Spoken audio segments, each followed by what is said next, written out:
Hey everyone, this is Alwin Ignacio, the Divo that you love, and I'm together with my kumaring Ulcer Baldita. Hi, this is Alex Brosas. This is The Kitty Show, ang tayo na talaking showbiz edition. Pasensya na po at napapa-English ako kasi nga, we are celebrating our episode 1 for our season 15. At another cause for celebration is the fact that we already have 12,831 organic subscribers. We are so proud of our subscribers because, as we always say, totoong tao po silang lahat. Pangalawa, hindi po kami nagpapaboost. Hindi katulad ng mga iba. Lalong-lalo na si ganire at si ganyan. Basta, ang mga subscriber namin totoo at mahal na mahal kami at pinapanood kami. At dahil nga happy vibes kami nawa ni kumaring Ultra Maldita, ang aming easy round, pag-uusapan po natin isang bagong beauty queen na palaban sa kasalukuyang ginaganap ng Miss Universe Philippines. At ito ay si Miss Valerie West. Si Miss Valerie West ay ang ating Miss Universe Philippines Ifugao. Kamakailan, Mare, na nakadaupang palad at nakachika natin si Valerie West, isang intimate punong balitaan. Yeah. What were your impressions of her? She's a woman of form and substance. Okay. She's not the stereotypical beauty queen. Diba? She has an aura of simplicity, but you can gauge na she has something in between her ears. Yes, diba? Definitely. Oo, diba? She's very articulate and tawag dito, she is very spontaneous in her expression of her thoughts. Diba? Walang no dull moment with her. Parang hindi niya, kasi di ba may ibang persons pag nagsasalita, parang in her mind, ini-edit yung sasabihin niya. Yeah, diba? Si Val, dire-diretso. And laging on point ang sagot. Oo. Tsaka diba? wala siyang inaatasang tanong, di ba? Oo. Parang maski na parang personal na yung tanong mo sa kanya, medyo dimming on the parang borderline na pwede siyang, di ba? Maalagay sa isang precarious Alanganin, situation. Oo, pero sumasagot pa rin siya, di ba?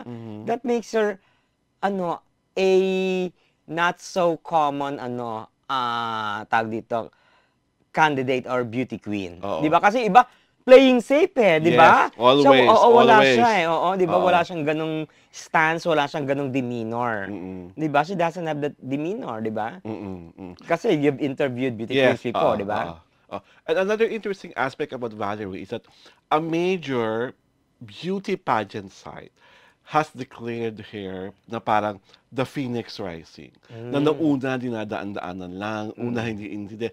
Pero nung nakita nila si Valerie na rumampa in her one-piece bikini sa Boracay, ang daming nagitla, ang daming bumagsak ang panga, ang daming nasurpresa na she became part of the top 8 of the beauty queens na nagpasarela in their swimsuit.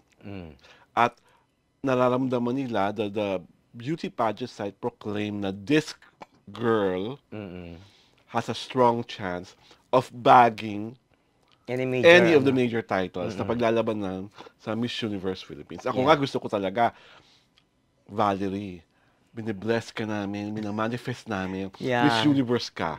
Ikaw ang mag-uwi ng Miss Universe crown. Because at the end of the day, it's your intelligence, it's your being very natural. Diba? Parang wala siyang put on. Yeah, walang put on. Kasi diba, yung ibang beauty queen, dama mo agad na may distansya, ingat na ingat kumilyo siya, tumatawa ng malakas. Oo. Wala siyang parang everything in her is unguarded moment, diba? Yes. Wala siyang guarded moment na, I don't have to say this. I don't have to act like this, diba? Hindi siya, diba? And she doesn't have the usual beauty queen facade na hanggang dito lang ang pwede kong ibigay. Hanggang dito lang ang kaya kong sabihin. Sa kanya parang, these people are nice to me. I am going to be extra nice to them.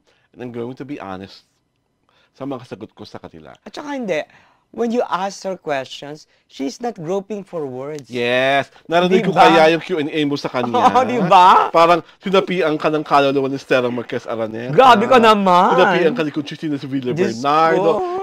Sinapian ka ni Margarita Tingting ko sa Tingting ko. Kasi ang mga tanong mo, girl. Bakit? Parang Nabaliw ka? Parang ikaw ba talaga yung part, ikaw ba ikaw ba magiging head Magiging... ng Board of Judges this year? Oh, I wish! My God! Diyos ko, die! At yung Nakakaloka. stance mo pa, no Q&A, lakas-lakas ng boses, parang, hindi ka, Rita Gomez, is that you? Aray ko!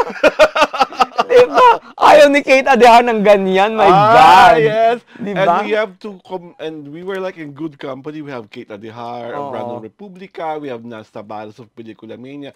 We have a very good friend, the Philippines' #1 entertainment editor, Bobby Ricantina, Manila Bulletin. Of course, there's Eric Jansalut, diba? Who was the one who invited us. Of course, our colleague, Eric Jefferson Fernando. And of course, Chad was also there. So, ang saya-saya lang ng conversation with the bloggers and with a few friends from dailies. From the dailies, diba? Ako basta, and actually, yung pagka-pretty ni Valerie, it grows in you, diba? She's not strikingly pretty pagdating pag nakita mo siya first time. Pero habang kinakausap mo siya, habang tumatagal mo siyang pagmasdan, lalo siyang gumaganda. Tsaka, I think she's not a personification of any beauty queen. Yes. Kasi may mga ganun no? Oh, she looks like yung parang, saka parang iba-iba beauty queen, parang ginagaya yung sino talaga yung idol niya. Siya kasi parang wala ganun. She's really an original. Although she admitted that her biggest beauty queen idol is Catriona Gray. Diba? In-admit niya yon. Pero she is no way near in copycatting or being another Catriona Gray clone. Talagang siya yun. Talagang si Valerie. Genuinely, unique siya. Which is refreshing. At saka, rare. Yes.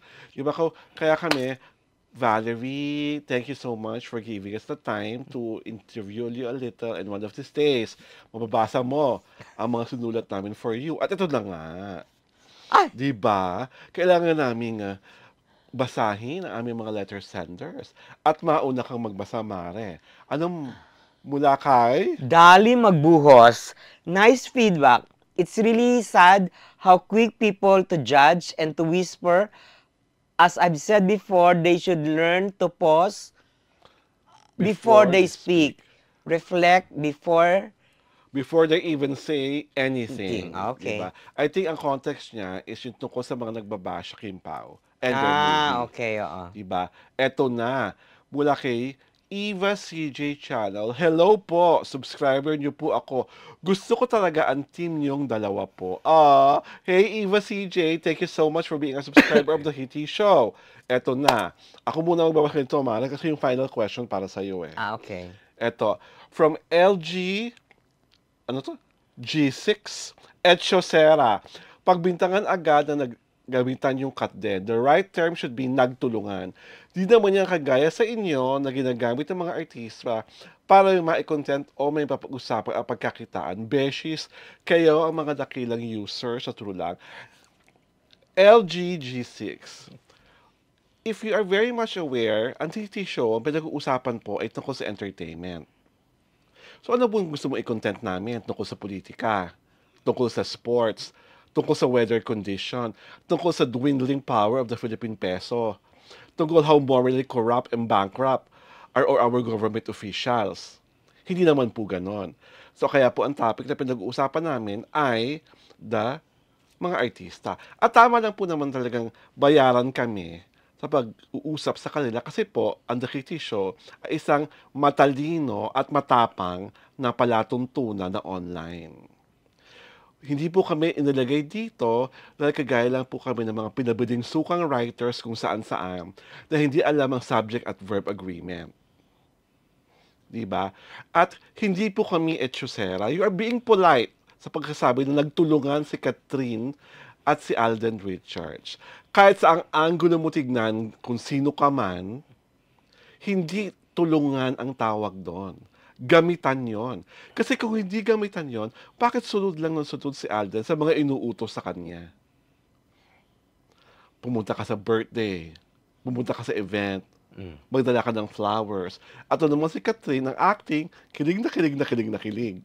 So ganun na ba tulungan ngayon? Magpanggap tayong lahat sa harapan ng maraming tao, paniwalain kami para lang, ano ang outcome? O di, napakabongga ng outcome. 1 billion 1.6 billion. 1.6 billion earning. So, wag na wag mo kaming paparatangan na kami ay mga dakilang manggagamit. Hindi po totoo yan. Ikaw nga hindi mo ba ilagay ang tunay mong pangalan? So ano ka? Tao ka? Robot? O troll? Yun lang. Aray ko. Ayan na. You read na lang, ako na lang mag-react. Okay. Ay!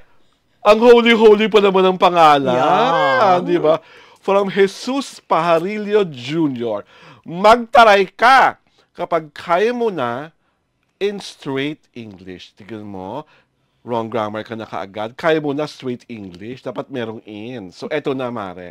I think ikaw ang pinarurunggitan ng Ginoong Pajarilyong ito. What say you? I am in the habit of talking to animals like you. Your comment is very denigrating and very condescending. It highly speaks of who you are. Diba? I had enough of your shenanigans. Yun lang. And on that note, ito po si Alwin Ignacio, ang diva that you love. Kasama ko ang aking kumaring Ultra Maldita. Hi, this is Alex Brosas. Ito po ang The Kitty Show. Ang tayo na Talakian Showbiz Edition.